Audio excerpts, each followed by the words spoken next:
Ladies and gentlemen. Good evening. Are you ready? Okay, here we go. You're listening to the Deal Room Podcast. Join us as we bring you the inside scoop on business sales and acquisitions. Get across trends in the area and hear the industry's best recount their real-life tips, traps, and experiences. Now, here's your host, Joanna Oakey. Hi, it's Joanna Oakey here, and welcome back to the Deal Room Podcast, a podcast proudly brought to you by our commercial legal practice, Aspect Legal. Now, today we are talking about buying small and micro businesses. This is an episode for our listeners out there who are looking to launch into business by buying one, and it's also for brokers who deal with the sale of small and micro businesses in identifying an often overlooked potential pool of buyers in people who are looking to launch out of employment and into owning their own business. So today to talk about this, we have on the show Hunter Leonard, who is the founder of the business Silver and Wise, a business that helps mature individuals who are starting or buying their first business at 40 or beyond. He is also the author of the best-selling book Generation Experience. In this episode, Hunter and I discuss the opportunity for the Silver and Wise generation to look at buying a business as an alternative to employment. We look at what makes for a successful purchase, and we also look at some case studies of where this has all gone wrong to hopefully help you identify what business could work best for you. We also dig into some general tips and traps in making the big decision about whether to buy and what to buy, and at the decision between buying a business versus starting a business. So without further ado, let's chat to Hunter. Hi, Hunter. Thank you so much for coming on the Deal Room Podcast today. You're most welcome, Joanna. Nice to be here. Great. Okay. Look, today is a bit of a different conversation. Today we're going to be talking about these perhaps a little bit unexplored pool of buyers that might be sitting out there. So maybe, Hunter, if you can just give us a quick overview, bit of a background of who you are and what Silver and Wise does and why you're here, who you're serving. Yeah, totally. Well, our overall mission is an end to ageism. So that's the long-term goal. The shorter-term goal is to help mature age people who have been made redundant and or have decided on a change of career/lifestyle. There's a large number of this age group, 45 to 50 plus in Australia, who find it very difficult to get a new job at that age. And so they then, after a period of time, are starting to look at their other options. And, of course, one of those options is starting a business or buying a business. And many of the people we deal with, and per the Human Rights Commission in Australia, you've got more than 100,000 in this age group who are considered to be willing to work. In other words, they want to continue working or they have to continue working. And in that group, there's a very significant group that are being suffering from ageism. So people in that age group find it very difficult to get an interview for another job. 68% of organisations in Australia have an age above which they won't hire, and that's 50, despite the retirement age being in the high 60s now. So there's this gap between what age corporations will hire and what age people want to retire. And because people are living longer, they actually want to retire later. So there's a lot of people who are in their late 60s and early 70s who are still very active, very energetic, and still feel they have something to offer. So there is a large and growing pool of people out there who are, I guess, because they're finding it difficult to get jobs in the corporate area, are now looking to other alternatives, whether it's the gig economy, so getting lots of short-term jobs and doing lots of things for lots of people, or actually formalising that into the structure of a business by buying a franchise or buying a business from someone who wants to sell it, or starting their business from scratch. And that's what we do. We help them consider how ready are they to start a business, and then also train them in the art of being a business owner, if you like. Because I think it's a good point that you make about the training of the art of being a business owner, because I've certainly seen many people actually, I mean, over the years we've dealt with many businesses that where we've either acted for the buyer or the seller, but I've seen many instances where businesses have been purchased by people, whether or not it's people who are coming out of employment, them finding employment difficult, or just want to run their own race, or are serial investors, so investing in buying businesses as a form of investment, but who are doing this in markets that they don't necessarily have a lot of knowledge in, or perhaps not even knowledge about business itself. And it can look very easy from the outside to take a business that has a certain amount of revenue and profit and continue that or grow it. Of course, everyone thinks that they can do better than the last person. But then the reality is when they come in, it doesn't work that way. And we've witnessed quite a few buyers turn around and then turn into sellers, 1 or 2 or 3 years down the track when they have found that the reality of business ownership hasn't met what their expectations are of it. So I think it's a really good point that you make about the importance of people understanding how to run a business before they're in business, whether they're buying a business or starting a business themselves. Yeah, totally. And we surveyed 10,000 business owners, so we've got a big survey group of understanding the challenges, or if you like, if I've asked the question, what keeps you awake at night of a business owner, then we've had 10,000 people answer those sorts of questions. And so what we did is we categorised that down to 8 specific skill areas that a business owner needs. And often people will think that a small business is less complex than a big business, but in fact, every business, no matter what size it is, has these areas that need to be handled. So things what are those areas? Hunter, tell us those areas. One is being able to set goals and targets for the business and then having a strategic plan to meet that. So this concept of there's a difference between a goal and a wish, right? A wish is just something you hope for. A goal is something you set and then you act towards it with whatever set of activities you need to do. So that idea of strategic business planning is an important skill. Connected to that is the ability to then understand your market, which is your marketing. So understand your customers and your marketing and PR. Once you start marketing to customers and you get people reaching for your services, then you have to be able to sell to them. So that leads you into the selling and business development part of a business. Then there's the whole issue of managing money, which is a big issue for many business owners, cash flow and all of the legislation around running staff and superannuation and getting suppliers to pay on time, getting customers to pay on time, all those sorts of things. Yeah. There's quality management. So whatever product you're dealing with, what quality are you aiming for? If you were selling a pen, you could sell something that was a couple of dollars or you could sell something that was a couple of $100, and both of them have different quality standards. There's managing people. So whether you're dealing with suppliers or customers or your staff. Well, that's a big one, isn't it? Totally.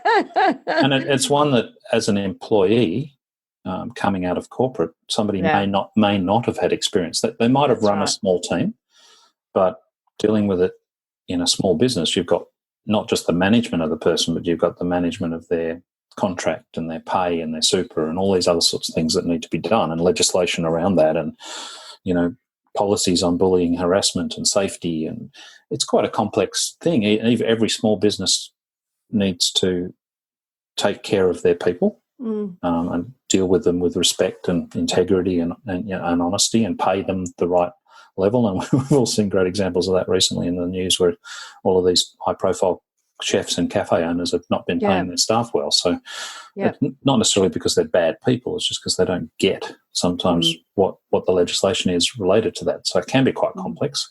But as a business owner, you're responsible for it, so you've got to know what those things are. Yeah, and I think, I guess also to this point of the difference between perhaps working as a manager for an organisation versus managing staff when you have some real, a financial pain or financials on the line at the end of the day, because there's a real difference between your feelings about performance, but also retention as well, the whole concept of retention, when it's your butt that's on the line at the end of the day, when it's when profit and loss means your profit or your loss. So I think that's certainly a really good point about the difference being within a business and operating the business itself as the owner rather than, from an employed management perspective. Yeah, exactly. So ultimately, as a manager, if you're in middle management in corporate, there's always something, you've got some resource and support around you. You've probably got somebody who you report to. So at some point, the board takes responsibility. But when you're running a small business, you are the board, you are the CEO, you're also the general manager, you're also the bottle cleaner and the dishwasher and the garbage bin emptier and all those things. So whatever role that you are playing, you're ultimately responsible for it. So it's your backside on the line, so to speak. And what we find when I've had hundreds of conversations with people who are starting businesses or buying businesses or otherwise, is that many people are quite what we call a technical specialist. So they've had a career in a particular stream, whether it be HR or marketing or sales or finance or maybe operations or something. So they have a deep skill in one part of the business, so they're going to be really good at that. So if they've been making violins all their life, they'll be a really good violin maker. But it doesn't mean they're going to be a good business owner. To be a business owner, you have to be a general manager, which means you have to understand these 8 areas that we talk about. It doesn't mean you have to do it, but you have to know they exist for a starting point. You have to know that there is a part of your business which is all about managing money. There's a part about managing quality. There's a part about managing people. So either you build your own skills in doing it, or you find an expert who can support you to do it, or you put in some kind of system, technology, or, the classic example is cash flow. Most people use Xero or QuickBooks or MyOb these days in a cloud-based solution, which is a much easier way of managing your money than you might have done with the old shoebox or the receipts years ago. But every part of your business needs to have some kind of Xero-like system or technology or person or yourself who's over it and in control of it. And as a small business owner, you're kind of bouncing between these 8 areas all the time. But you've got to know they exist. Otherwise, you get stuck in one, which is looking after the client. And then all these other things collapse around you, which is what happens to most small business owners. They suddenly have an emergency issue with money because they haven't sent their invoices out on time, or they haven't collected the money, or they didn't deliver the service for the client in the first place, so there's no way they're going to pay the invoice. So something's gone out, because in the real world, if you do what you promised, most people are likely to pay you. There might be some bad people out there that are going to take you for a ride, but generally most people are sociable, and once they're happy they've got a service, they'll give you the money for that service. Well, to the extent that they can pay, and of course, of course, they might be in similar situations to the business owner we're talking about, because you've got small business dealing with small business. But no, it doesn't completely avoid the problem, because your business may still run into a cash flow issue. But the point is, what I'm saying is that there's elements which can make it more easy to handle. Just knowing when you're going to send invoices out every month. We had a client recently who started, a friend of mine who actually went to work as a general manager for another business. This guy had $2 million in outstanding work that he'd done, that the customers had picked up and taken away, but he hadn't invoiced. Wow. So there's no way he was going to be able to, hadn't actually invoiced. So there was $2 million worth of work that had gone out the door that hadn't been invoiced, because he was too busy just doing the stuff of getting things out the door, and his invoices had just backed up.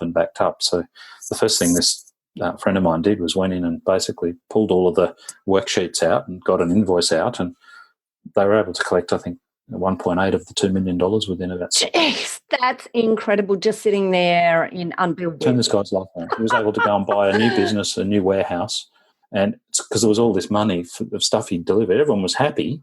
Yeah. The only bit that they couldn't collect was stuff that was just too old, and the customers had said, well, that's last year. It's too late now. We can't. Yeah. We didn't know we owed you, and we don't have the money, so sorry. Yeah.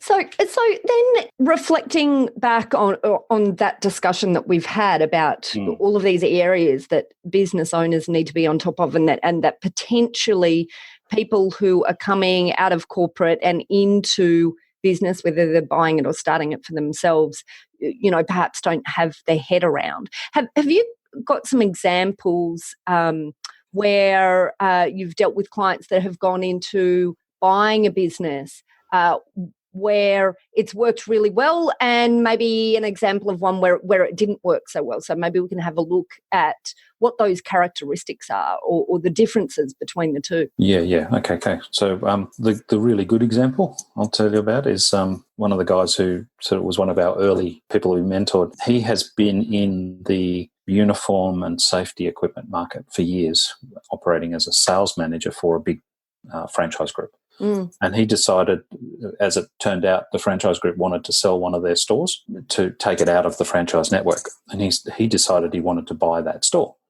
So he has gone through the process of working with the franchisor to buy the store and take it out of the branded network, still supplying with the franchisor, supplying some of the uniforms and basically workwear and things like that. So he's gone from an employed position as a sales manager into running a business that he knows very, very well.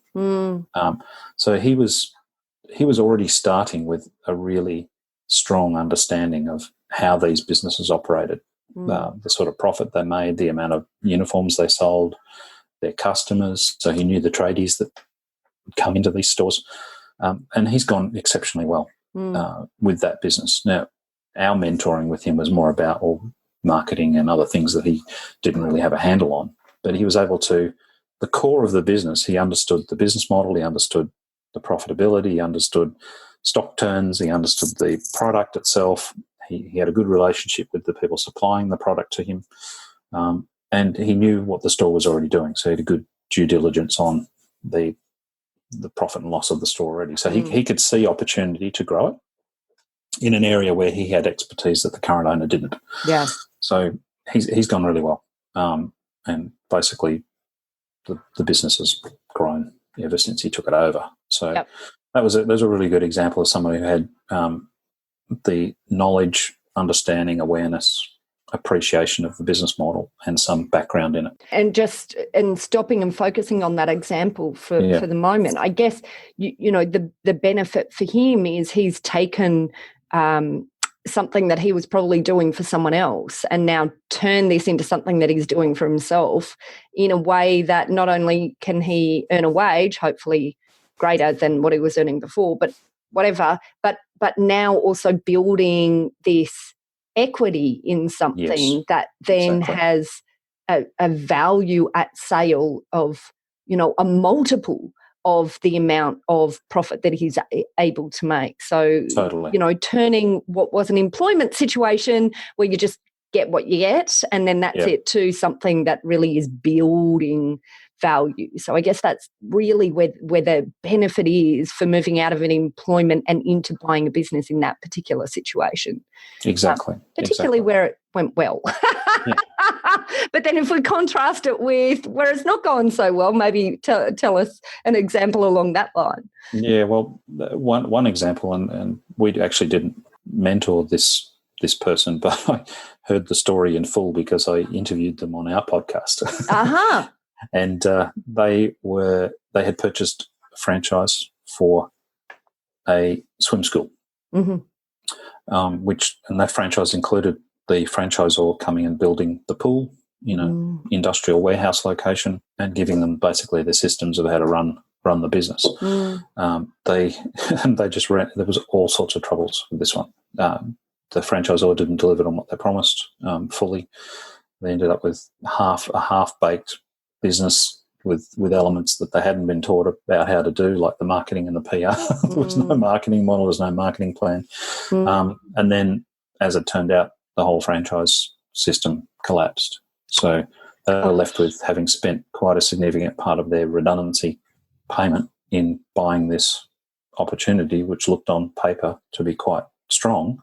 But the risk, there was a lot of risks in that. The risks were at the franchisor level, where they weren't stable. And so if you're going to buy a franchise, then you've got to understand there's two elements of due diligence. There's due diligence on whether that actual individual location is doing okay, but there's also got to be due diligence on whether the franchisor is going okay. So things like, are they up to speed on their super payments? Are they up to speed with the existing franchisors? Can you interview the existing franchisors or franchisees, I should say, to see what the relationship's like? There's a lot of things that this unfortunately, this person didn't really realise that they had, because they thought, well, I'll buy a franchise, everything's sorted for me, because that's what franchising is supposed to be about. And there's many good franchises out there. And many not so good as well. And many not so good. So, but from a cautionary tale perspective, my view is, we talk about these 8 areas, is really you've got to build your understanding and your skill in these 8 areas, because knowledge is power. Yeah. The more you know about the business model, the risks, the trends, all of these other things, the more you're able to protect yourself, particularly if you're going to business is risky. Yeah. All businesses are risky, there's no doubt about it. It takes a certain special human, I think, to go out and have a crack at running a business. Maybe slightly crazy human, but for us who like to live on the edge. Yeah. But as a community, we need people that are willing to do that, because we need people that are willing to be business owners, and then we need people that are willing to be employees. You need all of these parts in a really good thriving economy and a civil society, Yeah. So we need these risk takers and we need to support them, but sometimes things don't go right. You have to be aware of it as an individual. So what I'm saying is, if you're going to take the decision to be a business owner, then don't just do it with your one eye closed or both eyes closed. You've got to wade into it and really understand it before you buy one. And I guess that's how you help you act for buyers and sellers, but you're trying to help both parties get a win-win. Yeah. Whether you're acting for the buyer or the seller, I'm sure your approach is a win-win. Yeah, that's right. But that's not always the case. So for your listeners, it's a case of saying, well, if you're going to go and buy a business, or if you want to sell a business, well, just help both parties connect all the dots, because the concept of leaving something on the table for the next person is a good one to think about. Or you give them a business, you're ready to sell, but you give them a business with a bit of upside, and then they can then go and be successful as well. And it's sort of passing it forward, I suppose, or paying it forward. Yeah. It's interesting as I reflect on the differences that you've talked about in these two business buyers, and obviously there's quite an extreme difference in the outcome. Yes. But it seems that some of the lessons that can be taken from that are the benefit of either you yourself fully understanding the industry that you're going into, or at least having advisors, someone around you, a team around you, who are able to provide enough advice for you to be able to shine a light in far enough to be able to understand past that first layer. Yeah. And I think the second component, and I don't know if this was related at all in your examples as well, but the second component that I have seen that is relevant is people having perhaps this romantic notion of what it might be like to own a particular type of business, perhaps in an industry that they've not been involved in heavily in the past. I've seen a number of examples of this, and it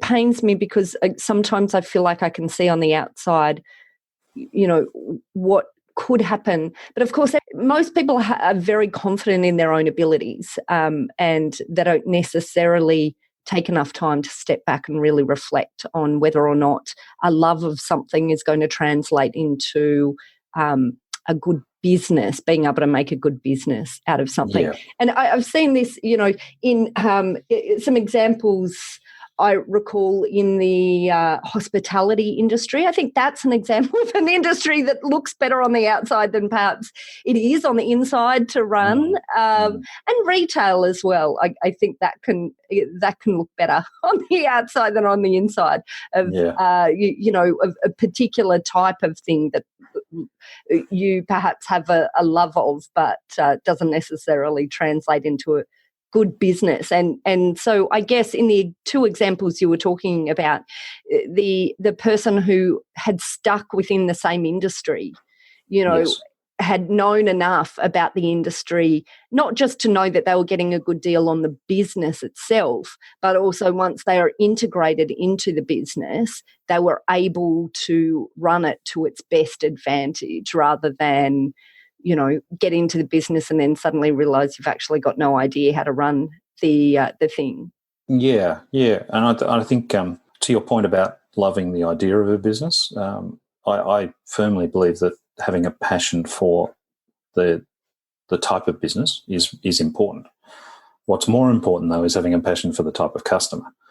Because if you can't see yourself, for example, dealing with, 65-year-old men every day, and they're the main client of the business, if the idea of that doesn't even get you excited, then I would be running away at 1,000,000 miles an hour, because you have to realise that every business involves dealing with customers.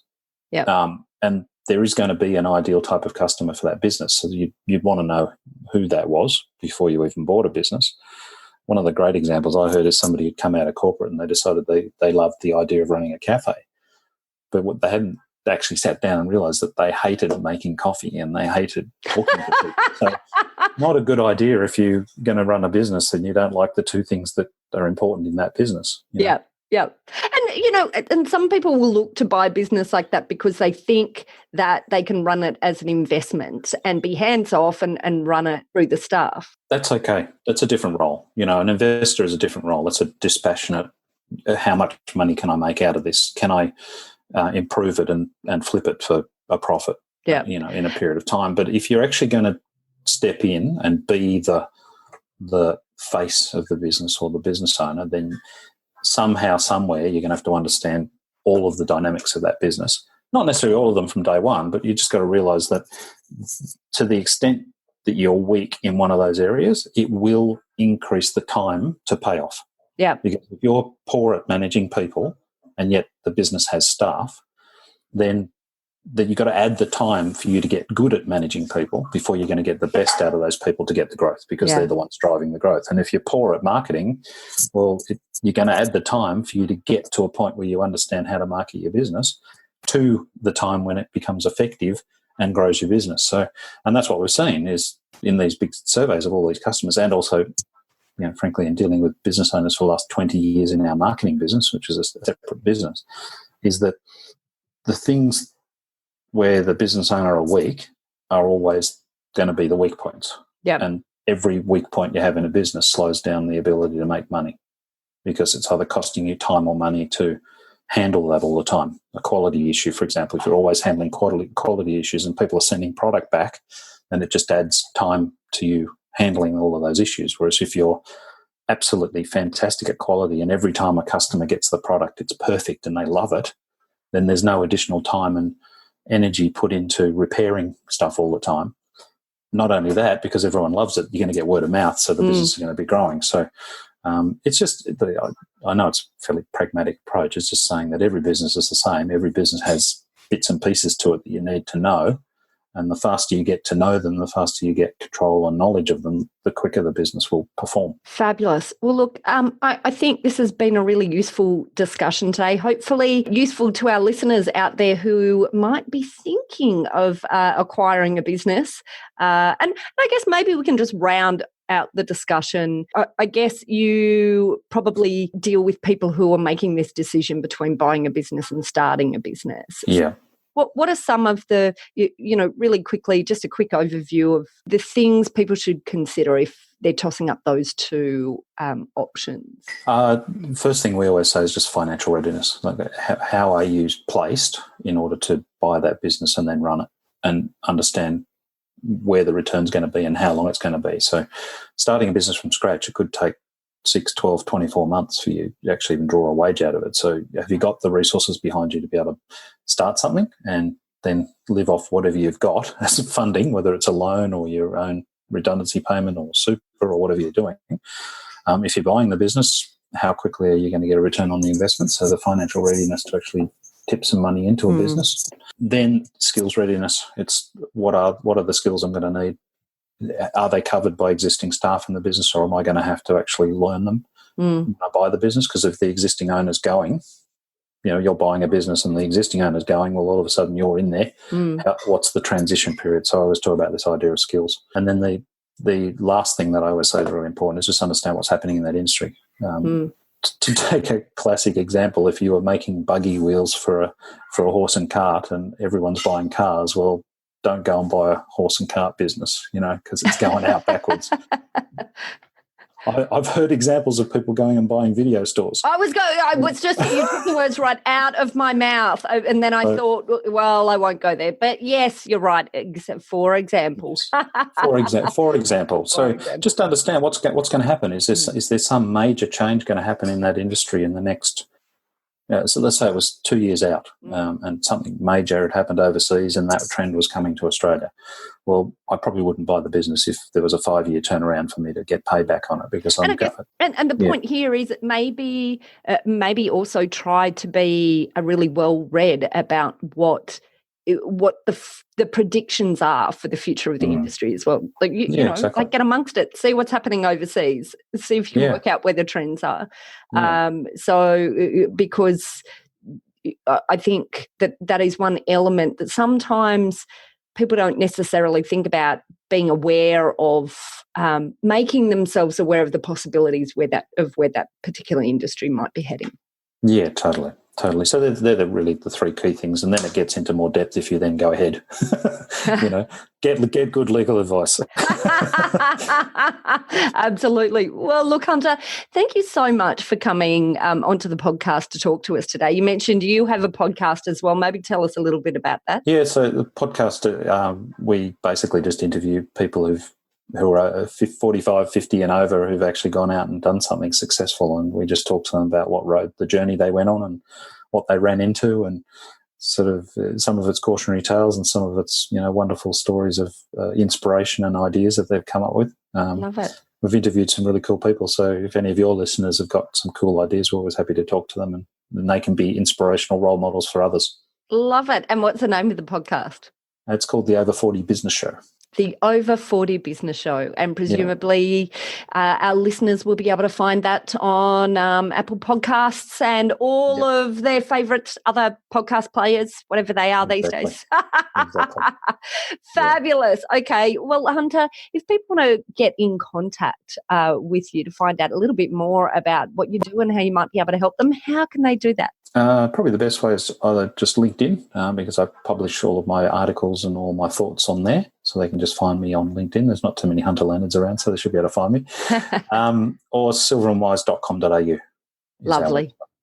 Excellent. And if you are running along the beach right at this moment, or driving along in your car on the commute to or from work or your business, all you need to do is pop into the show notes when you stop, and you'll be able to link straight through to Hunter. We'll put a link through there. Well, Hunter, I just want to say a massive thank you. Thank you for coming on the show today. More than welcome, Joanna.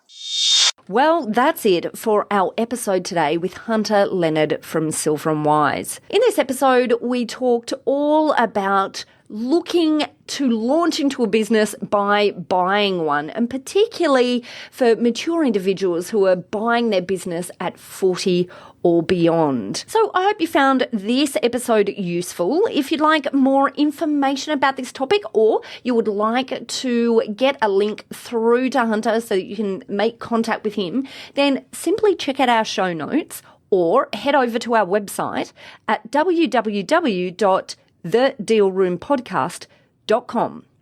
There you will also be able to find details of how to contact our lawyers at Aspect Legal if you or your clients would like to discuss any legal aspects of sales or acquisitions. And finally, if you enjoyed what you heard today, then don't forget to hit subscribe.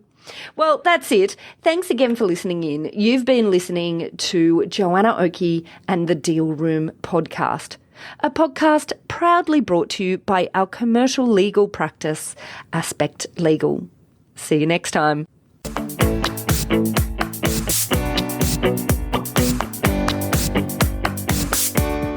Aspect Legal has a number of great services that help businesses prepare for a sale or acquisition, to help them prepare in advance and to get transaction ready. We've also got a range of services to help guide businesses through the sale and acquisitions process. We work with clients both big and small and have different types of services depending on size and complexity. We provide a free consultation to discuss your proposed sale or acquisition. So see our show notes on how to book a time to speak with us, or head over to our website at aspectlegal.com.au. Ladies and gentlemen. That will conclude this evening's entertainment. Thanks for listening to the Deal Room Podcast. To find out more about this episode and other episodes in the series, check out the show notes or head over to our website at thedealroompodcast.com.au.